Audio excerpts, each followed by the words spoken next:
1915. Para los soldados del Frente Occidental, el Año Nuevo significa el estancamiento del conflicto. En los primeros meses de la Primera Guerra Mundial, el ejército alemán invasor no ha conseguido abrirse paso.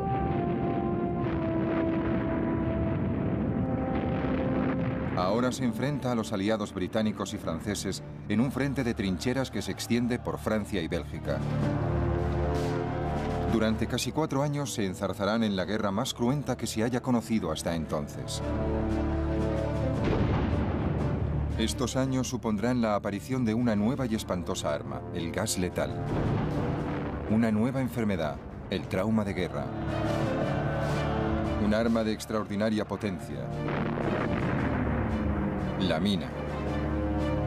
Y esos años verán el nacimiento de una nueva y mortal expresión, saltar la trinchera. El deber de un soldado es cargar contra una alambrada y enfrentarse a una muerte casi segura. Muchas veces no vuelve ninguno. Si alguna vez te dice alguien que saltó la trinchera para atacar y no tenía miedo, es un gran mentiroso. La guerra en el Frente Occidental traerá horrores sin precedentes y ahora, gracias a la nueva tecnología por ordenador, lo veremos tal como lo vieron ellos mismos, en colores.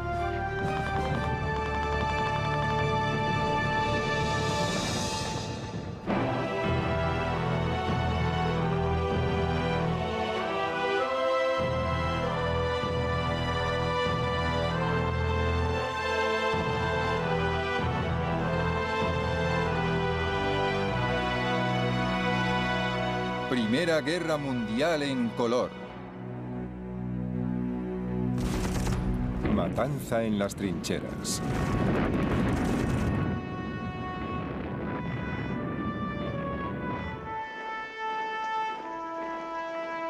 A principios de 1915, para el comandante supremo del ejército francés, Joseph Joffre, y sus aliados británicos, la cuestión principal era cómo romper el equilibrio de fuerzas en el frente occidental. El ejército alemán estaba acampado en territorio francés y belga frente a los aliados, en una línea de trincheras de 770 kilómetros. No podíamos quedarnos allí, esperando eternamente. Había que hacer algo. Los alemanes, en general, se contentaban con quedarse sentados, desafiando a los aliados a que los movieran, a que los echaran, pero sin retirarse. Así que les tocaba a los aliados romper el equilibrio de fuerzas establecido. La esencia de la guerra en el frente occidental hasta 1918 fue un intento tras otro, casi todos fallidos, con alguna victoria aquí y allá, de romper ese equilibrio. La primavera de 1915 vio el primer intento concertado de los aliados por romper el equilibrio de fuerzas. Pero los comandantes de ambos bandos comprobaron pronto que la guerra de trincheras tenía sus peligros.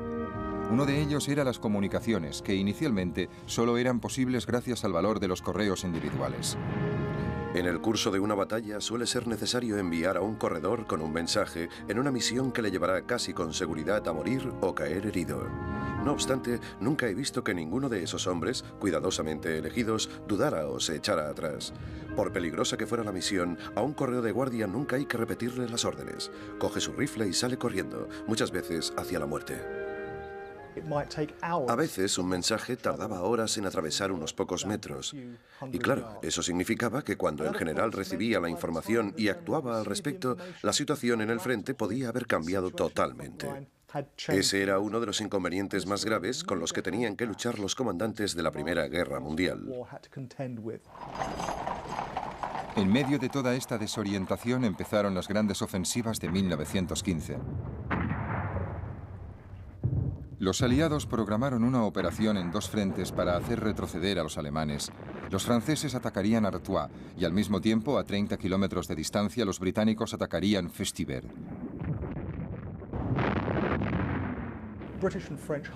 Los altos mandos británicos y franceses estaban convencidos de que otro ataque durante la primavera rompería la línea de trincheras alemana y abriría de nuevo la guerra móvil en el frente occidental. Pero las batallas que se libraron en Festubert y en Artois en mayo de 1915 demostraron simplemente que no iba a ser así, que la guerra continuaría. Además, los británicos se dieron cuenta de que su ejército no era lo bastante numeroso para soportar bajas a tan gran escala en una guerra de esta clase. La campaña de primavera de 1915 fue devastadora. Los aliados perdieron miles de hombres entre muertos, heridos y prisioneros.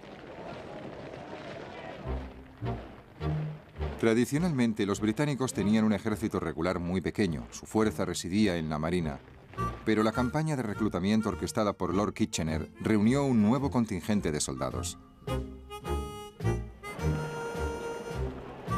Esos reclutas ofrecían una imagen sorprendente para los soldados profesionales.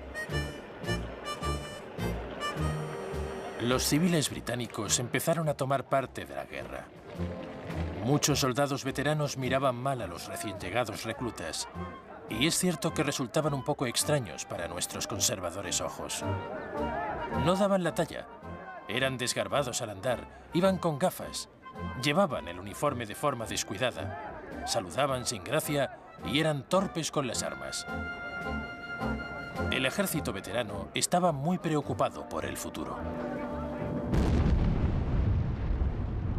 Los soldados de Kitchener entraron por primera vez en combate en septiembre de 1915 en la batalla de Loos. El objetivo, en colaboración con las fuerzas francesas del sur, era romper las líneas alemanas, pero al final se repitió el mismo modelo de batalla, un bombardeo de la artillería seguido por un ataque de la infantería desde las trincheras y al final una masacre.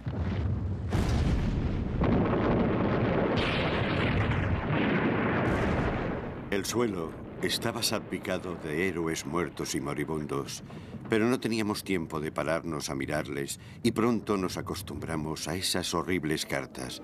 Muchos quedaban tal como caían. Uno incluso tenía una carta en la mano como si hubiera conseguido leerla antes de morir. Loos fue la primera vez que un gran contingente británico sufría bajas importantes en una sola batalla.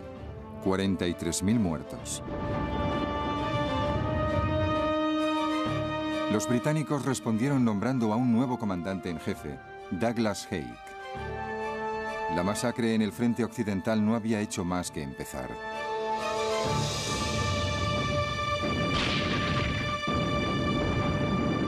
La guerra iniciaba su segundo año y cientos de miles de soldados de distintos países se dirigían al frente y a sus terrores desconocidos. Uno sobre todo: saltar la trinchera. Es totalmente imposible describir los sentimientos que te asaltan cuando esperas la hora cero. La mente se llena de ideas totalmente incontrolables. Es como si los recuerdos de los amigos y los seres queridos, los lugares que hemos visto y conocido y las distintas épocas de nuestra vida desfilaran ante tus ojos. Vivíamos cada momento sin saber si sería el último.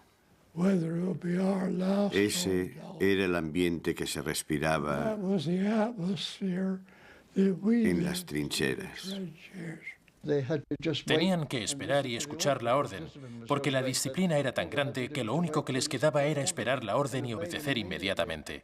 Y todo el mundo estaba listo y esperando la orden para saltar la trinchera. Perderemos a muchos más hombres, pero los soldados están más que dispuestos a arriesgarse. Estoy tremendamente orgulloso de pertenecer a un país que cuando le reclaman para algo así, y sabiendo lo que significa, dan vivas y empiezan a cantar y a silbar. Yo siempre rezaba. Algunos chicos se burlaban de mí, pero yo siempre le pedía a Dios que me ayudara a luchar como un hombre y a volver a casa sano y salvo. Si alguna vez te dice alguien que saltó la trinchera para atacar y no tenía miedo, es un gran mentiroso, porque nunca sabías si al instante siguiente ya no.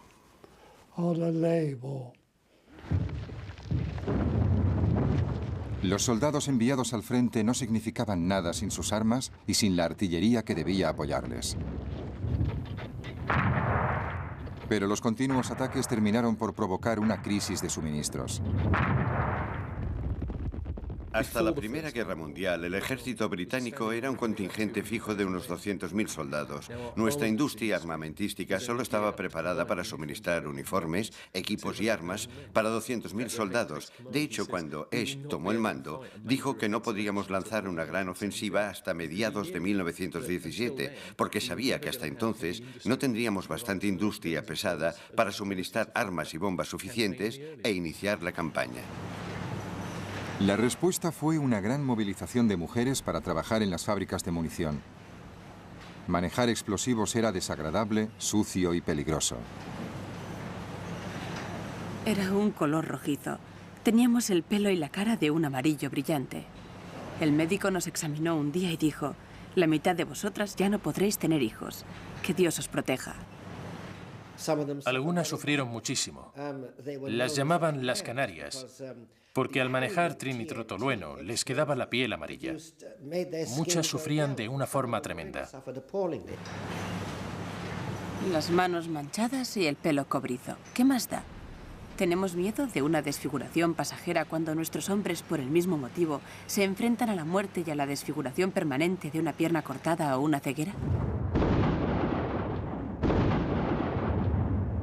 Las municiones que fabricaban las mujeres eran herramientas vitales para los soldados del frente.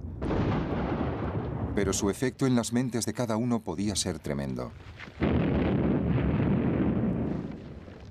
A veces me maravillo de cómo podemos soportar la tensión de esta vida.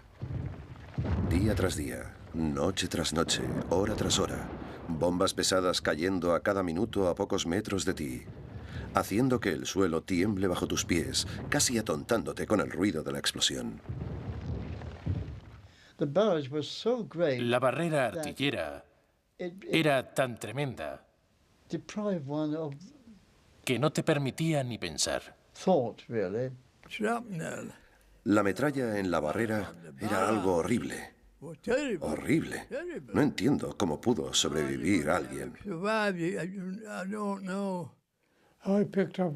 Se me clavó un trozo de metralla de unos 5 centímetros de largo y 1 de ancho, con el filo embotado en toda la entrepierna.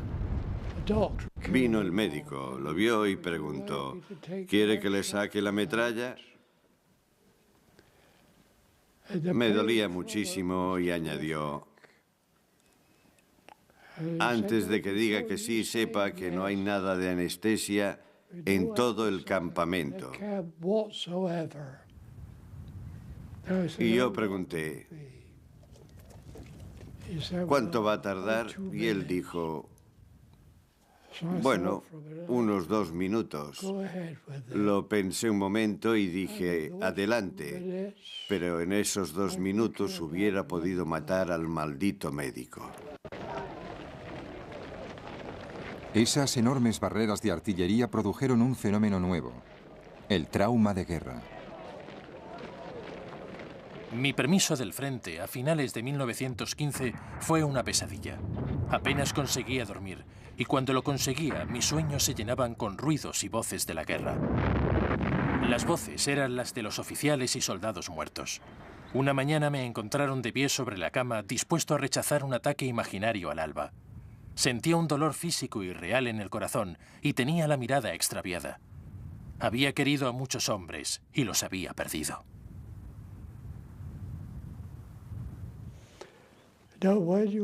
Cuando sufrías trauma de guerra, no podías moverte.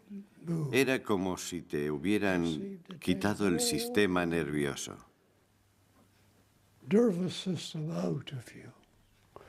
Y cuando uno tenía trauma de guerra y no podía subir la escalera, lo ejecutaban por cobarde. Era tan cobarde como podía serlo yo. Las trincheras vieron la llegada de algo nuevo y terrible: el gas letal. Los alemanes usaron el gas cloro por primera vez a principios de 1915. Los aliados pronto les imitaron. Las caras de los chicos que estaban desprotegidos cambiaban de color y era un espectáculo tremendo. Se les ponía la cara y las manos de color azul y verde. Muchos se quedaban allí tirados, patas arriba, agarrándose la garganta.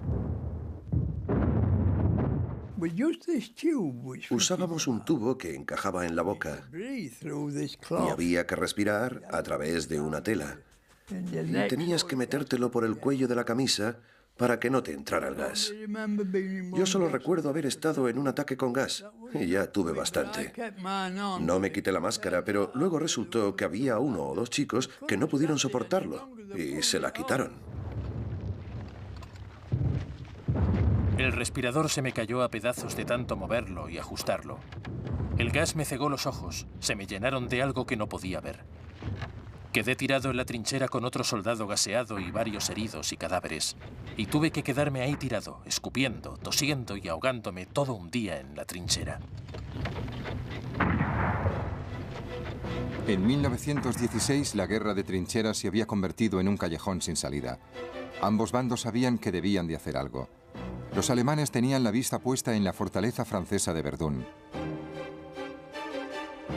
El comandante en jefe del ejército alemán, el general Erich von Falkenhayn, creía que Verdún era un símbolo tan importante para los franceses que no regatearían vidas para defenderla.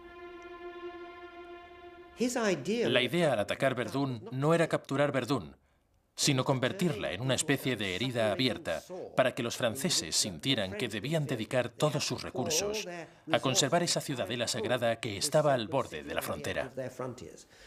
Los franceses lucharon por Verdún y alemanes y franceses se enzarzaron en uno de los combates más sangrientos y espantosos de la historia. Falkenhayn había entendido la psicología de los franceses. Henri Pétain, que dirigía la defensa de Verdún, veía la ciudad como símbolo del orgullo nacional.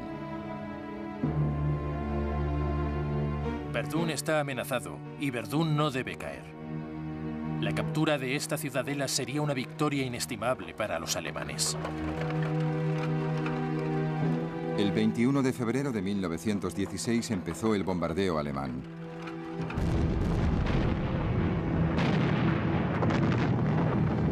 Las tropas de Pétain se alinearon para resistir. Mi corazón saltaba cuando veía a nuestros muchachos lanzarse al infierno de Verdún, pero también pensé que pasarían demasiado pronto del entusiasmo del primer enfrentamiento al cansancio del sufrimiento.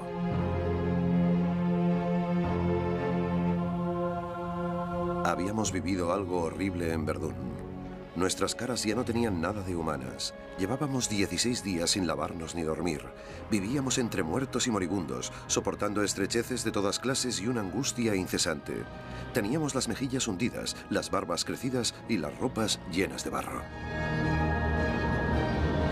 Fue muy deprimente ver cómo volvían nuestras tropas.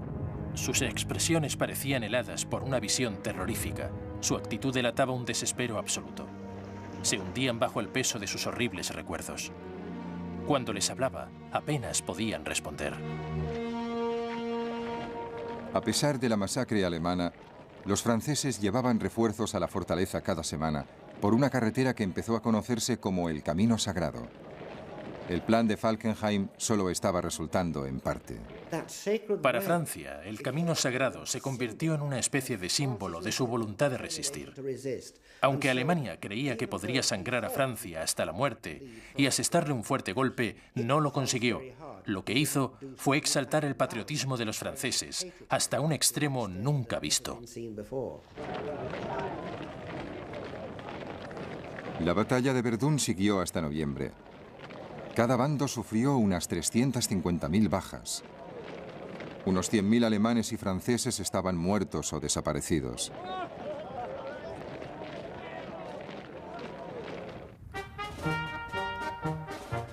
La batalla de Verdún continuaba y Francia se dirigió a su principal aliado pidiendo ayuda.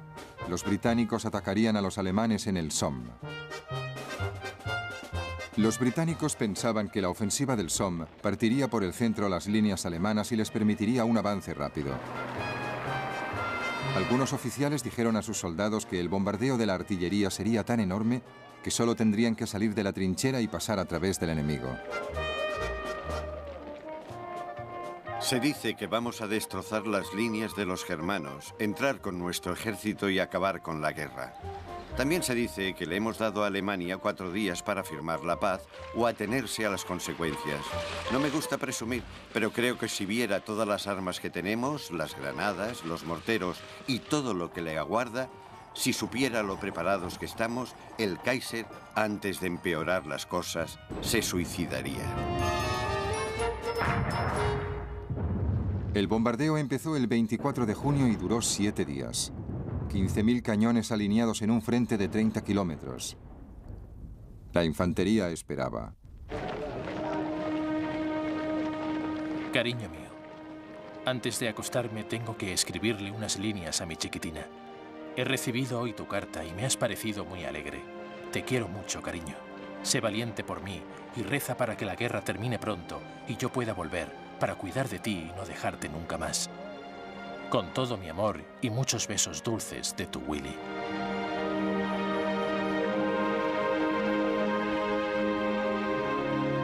William Clark murió el primer día. Otros, como Arthur Hubbard, sobrevivieron. Espero que tengamos suerte la mañana del sábado 1 de julio al amanecer, cuando todos estéis durmiendo, y podamos echar a los germanos de su posición actual y que yo salga con vida.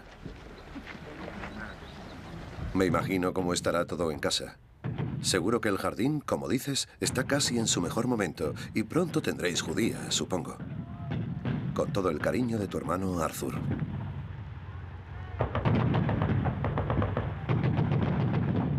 Se reunían para saltar la trinchera, unas palabras espantosas para toda la infantería.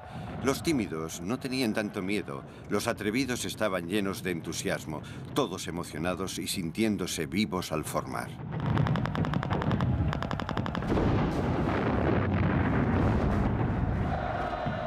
A nuestro alrededor, los hombres caían y se tambaleaban. Una masa amarilla de metralla de litita explotó y toda una sección de soldados en columna de A2 se hundió y desapareció. Guiamos a nuestra sección hasta salir de la zona de heridos a los que no podíamos ayudar o pararnos para ayudar. Parecía muy cruel, pero fue una batalla espléndida. Kenneth McArdle moriría en el Somme unas semanas después. Para muchos de los voluntarios de 1914, ese fue su bautismo de guerra. A eso habían venido a Francia, no para estar sentados en las trincheras, sino para vencer a los alemanes en su propio campo. El problema es que las cosas no salieron como esperaban. En esa hermosa mañana de julio, atacando a las 7:30, a plena luz del día, los soldados que marchaban a través de la tierra de nadie, creyendo que podrían disparar a su gusto, se encontraron con una barrera de fuego. Un torrente de ametralladoras del otro bando. La guerra en el frente occidental no había llegado ni a la mitad.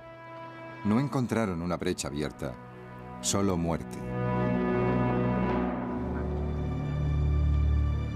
Al final del primer día en el Somme, 19.000 soldados del bando británico habían muerto y otros 40.000 estaban heridos.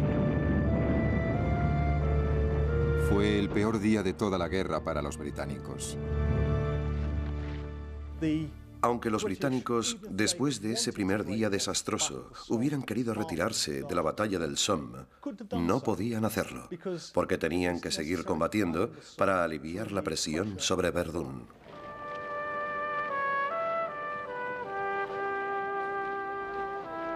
Pero el valor estratégico de su sacrificio significaba poco para los soldados del Somme.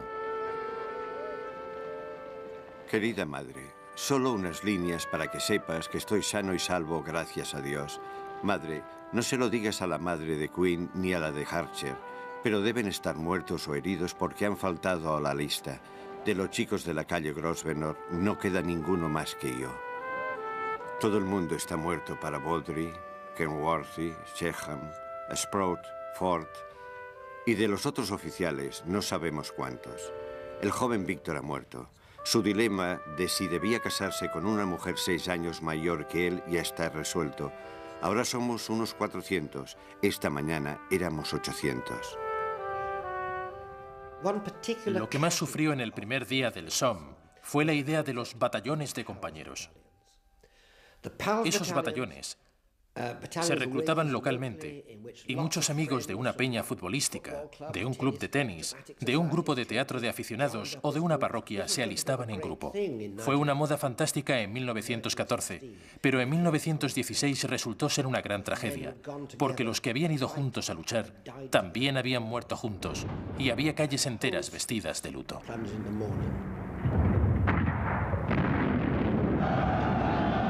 En ambos lados la ilusión se vio sustituida por la realidad. ¿Qué clase de vida podía llevar uno en un bosque con el aire cargado de la pestilencia de miles y miles de cadáveres? La muerte esperaba emboscada en cualquier mina, sin piedad, y nosotros tampoco teníamos piedad. La caballerosidad dijo su adiós definitivo.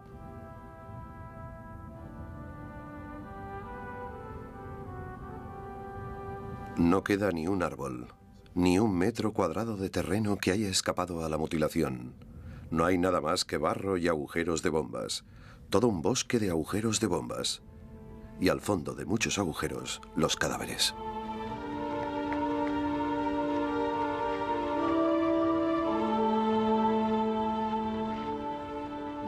Los alemanes, después de la batalla del Somme, dijeron: tenemos que evitar a los soldados otra batalla del Somme. Esa batalla fue un trauma para los británicos, pero también lo fue para los alemanes. En 4 meses y medio, los aliados avanzaron solo 10 kilómetros, con 600.000 bajas. Las bajas alemanas fueron igualmente graves.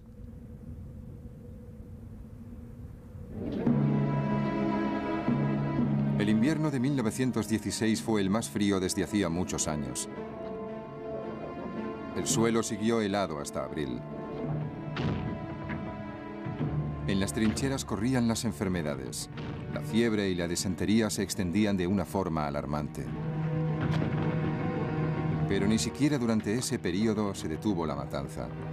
La artillería, los morteros, las ametralladoras, los francotiradores y los pequeños ataques a las trincheras seguían aumentando la lista de bajas. Se empezaron a planificar grandes ofensivas para 1917. Ambos bandos tenían que reponer provisiones y traer municiones. Pero para los soldados lo que más contaba eran sus pocos consuelos. Las dos únicas cosas que importan de verdad a los soldados del frente son la comida y las cartas, es lo más importante de todo. Y el servicio postal del ejército británico era buenísimo. Las cartas tardaban 2 días en llegar del frente a las casas y de las casas al frente. 2 días, si es menos de lo que tardan ahora en correos. Nos mandaban paquetes con pasteles, casi siempre botes de café, botes de leche, condensada o en polvo. Se tomaba mucho en esa época. Nos mandaban en botes cualquier cosa que nos pudiera servir y lo compartíamos. Si tenías un par de calcetines con agujeros, pues bueno, se los dabas a alguien. Así lo compartíamos todo. También compartíamos las familias. A veces leíamos las cartas de los demás. Yo me escribía con 2 chicas en esa época. En 1916, aparte de las bajas entre los soldados, también sufrieron los oficiales. Von Falkenhayn fue destituido por su fracaso en Verdún y sustituido por Paul von Hindenburg y Erich von Ludendorff, que habían luchado con los rusos en 1914. Ellos comprendieron que las grandes listas de bajas alemanas de 1916 significaba que los soldados del frente occidental estaban demasiado dispersos. Construyeron un sistema defensivo nuevo y formidable, llamado la línea Hindenburg, una línea de fortificaciones de cemento de 6 kilómetros de fondo. En el bando aliado, el nuevo primer ministro, David Lloyd George, quería echar a Douglas Haig, el artífice de la campaña del Somme. Pero Haig sobrevivió. Sus apoyos públicos eran muy sólidos. Los franceses, en cambio, echaron a su comandante, Joseph Joffre, y le sustituyeron por Robert Nivelle. Nivelle creía que una combinación mejorada de bombardeos continuos de la artillería, junto con un avance rápido de la infantería, podría abrir una brecha en el frente alemán. Nivelle decidió poner a prueba su teoría en el campo de Chemin-des-Dames.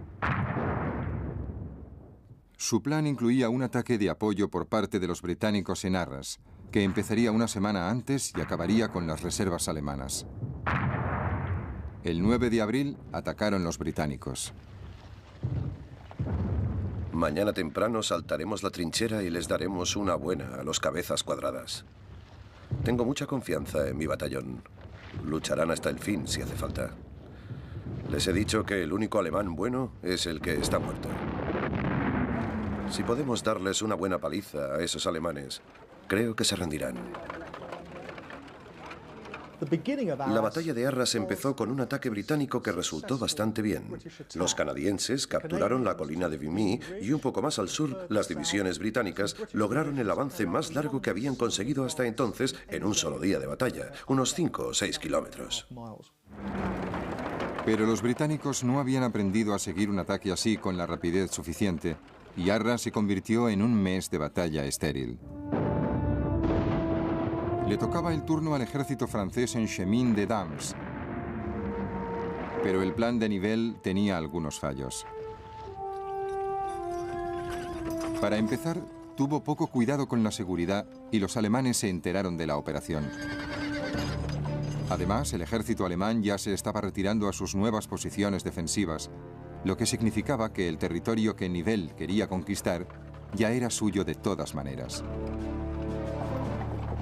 Y la nueva línea alemana era fortísima y con muy buenas vistas sobre las posiciones donde iban a formar la infantería y la artillería francesas para el asalto. Los franceses atacaron el 16 de abril. ¿Cómo avanzamos? ¿Cómo atravesamos las líneas? ¿Cómo es posible que nos saltemos todos en pedazos? Ninguno lo sabe. Avanzamos como podemos, entre explosiones, nos caemos, nos levantamos, llueve, nadamos en barro, pero avanzamos deprisa para salir de este infierno, para llegar al objetivo y encontrar tal vez algo peor. Es imposible atravesar esta zona sin salir herido. En una sola noche se dispararon más balas de cañón que en toda una campaña napoleónica. Los soldados, agotados, mal alimentados, metidos en las trincheras llenas de barro, obedecieron la orden de atacar protestando por lo bajo. No todo el mundo puede ser héroe. Los alemanes habían cambiado su sistema de defensa. Dejaban la línea del frente relativamente abierta, pero tras ella, como reserva, estaba su nuevo concepto, tropas relámpago, dispuestas para contraatacar justo cuando la infantería francesa empezaba a agotarse. Al quinto día de batalla en Chemin-des-Dames, las tropas relámpago habían causado 130.000 bajas al ejército francés. El ejército francés ya se había llevado la peor parte de la batalla de Verdún. Casi todos los soldados franceses habían pasado por un infierno en Verdún y no mucho después apareció Robert Nivelle con su maravillosa ofensiva que serviría para ganar la guerra inmediatamente y resultó un desastre que costó tan caro como el otro. Los soldados franceses ya estaban hartos. Los soldados franceses empezaron a amotinarse. En toda la región no se habla de otra cosa que de motines, de tropas que se niegan a relevar a sus camaradas. Muchas veces ocurre que los soldados del frente tienen que pasar 3 o 4 días más allí porque las tropas de refresco se niegan a marchar. El motín francés no comportó actos de violencia contra los oficiales, ni siquiera un abandono del orden. Sencillamente los soldados de a pie ya no estaban dispuestos a atacar sacrificando sus vidas. Robert Nivelle fue destituido y reemplazado por el salvador de Verdún, Henri Pétain.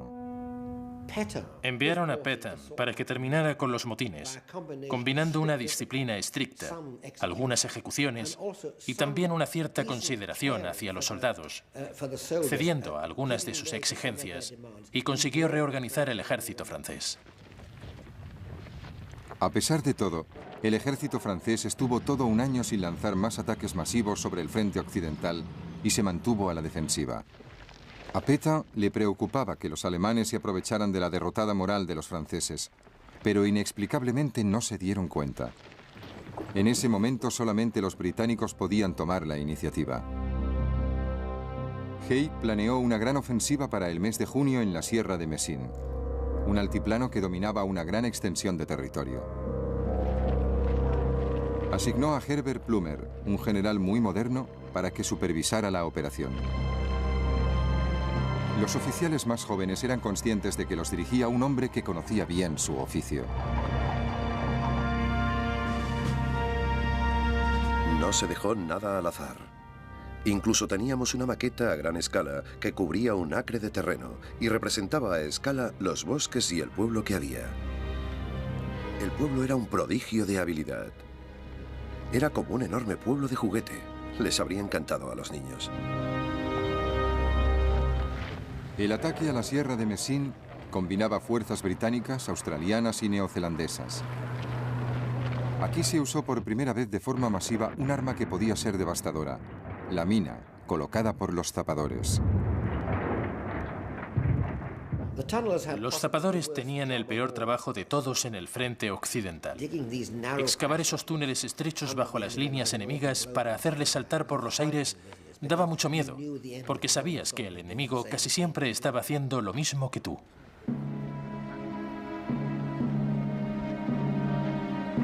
Los peligros ordinarios de las minas en estas condiciones y con equipos inadecuados ya serían bastante para cualquiera, pero los zapadores tenían que enfrentarse al enemigo y también a la naturaleza. Un trozo de metralla en la boca del tubo de respiración impedía el paso del valiosísimo aire o representaba la condena a una muerte indescriptible enterrados vivos. Otra posibilidad, más emocionante aunque no menos desagradable, era encontrarse con un túnel del enemigo. Los hombres más valientes han confesado que estaban nerviosos y asustados cuando se escondían en refugios subterráneos, oyendo el monótono tap, tap, tap de los zapadores enemigos. Mientras siguieran golpeando, no había peligro. Lo más espantoso era cuando se hacía el silencio. El enemigo podía estar cargando la mina. En cualquier momento podía llegar la muerte en su versión más horrible. El 7 de junio, 19 minas estaban listas para explotar bajo la Sierra de Messines. Aún no despuntaba el día. La noche era muy tranquila. La aguja de mi reloj avanzaba hacia el momento fatal. Y de repente, entre el silencio y la oscuridad, 20 minas. Algunas que llevaban 2 años esperando este momento. Minas que contenían cientos de toneladas de explosivos saltaron por los aires con grandes llamaradas, casi al mismo tiempo, con un rugido como para despertar a los muertos, y luego se desvanecieron en montañas de polvo, tierra y árboles.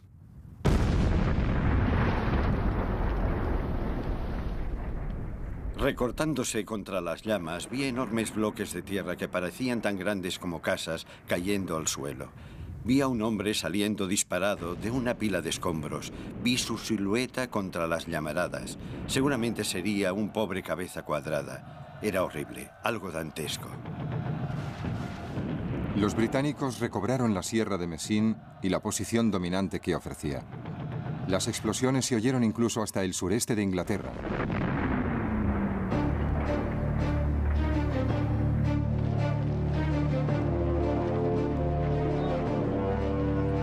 A finales de julio de 1917, después de su victoria en la Sierra de Messines, los británicos lanzaron la tercera batalla de Ypres, que les llevaría hasta Passchendaele.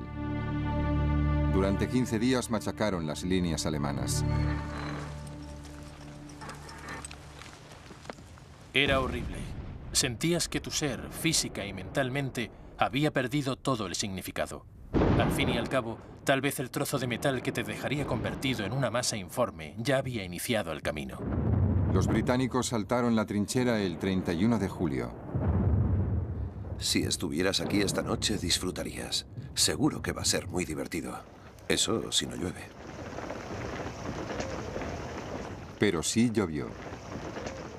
Los soldados tuvieron que luchar en las condiciones más espantosas de toda la Primera Guerra Mundial. Y los historiadores no dejan de discutir si Haig tuvo razón al seguir luchando en esas condiciones. Sospecho que era una situación en la que Haig no podía acertar, hiciera lo que hiciera. Dos pobres diablos de la Brigada 123 han aparecido ahogados, o más bien sofocados. Parece que quedaron atrapados en el fango y, agotados, cayeron de cara al suelo. Nuestros chicos lo están pasando muy mal en las trincheras. El fango y el agua les llega hasta el cuello. Es como una acequia llena de agua. Hay caballos muertos, soldados, vehículos, cientos de camionetas. Salirse de la carretera es la muerte, porque el barro es muy profundo. El Somme ya era malo, pero esto es 1000 veces peor. El día que cumplía 19 años, estaba en las trincheras frente a Passchendaele. Los alemanes en Passchendaele estaban más altos que nosotros, nos observaban desde arriba. Hubo una barrera artillera que duró 3 días. Y cuando los regimientos de York y Lancaster se lanzaron, esperando encontrar solo unos cuantos enemigos al tomar Passchendaele, los alemanes salieron de sus escondites con sus ametralladoras y adiós. Dieron orden de abandonar el ataque. Fue un desastre.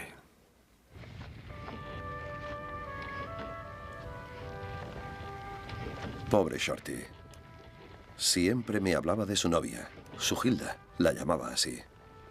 Me hablaba de la casa que había comprado y decía que cuando volviera se casaría y que vendría a visitarme y que te presentaría a su esposa. Me hacía reír mucho con sus historias. Quería mucho a Sujilda, pero por desgracia no volverá a verla más, pobre chico. Me daba siempre la mitad de lo que tenía. Es muy hermosa la amistad aquí. Le rezo a Dios para que esta guerra termine muy pronto. Estamos haciendo retroceder a los alemanes. No creo que puedan resistir a nuestros chicos británicos. Y entonces seremos muy felices en nuestra casa. Ahora sé lo que vale eso. Buenas noches, mi amor. Que Dios te bendiga a ti y a mis niños. Y que pronto me mande de vuelta con mis seres queridos. Ese es el deseo de tu marido fiel. Besos, Jack. Jack Matt murió 4 días después. Para algunos soldados la masacre ya duraba demasiado. Vi que el alemán venía hacia mí y pensé, no puedo matarlo, no quiero matarlo. Recuerdo que cuando me alisté en el ejército había jurado servir al rey y a mi país. Y no sé por qué, pero me vino a la cabeza lo que hizo Moisés al bajar bajo el 6º mandamiento. No matarás. Y no pude matarlo. Tenía unos 5 segundos para decidirme. Le disparé por encima del pie y por encima de la rodilla. Le tumbé, pero no lo maté.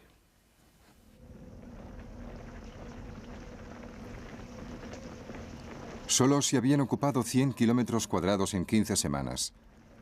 Cada kilómetro cuadrado había costado unas 2.600 bajas.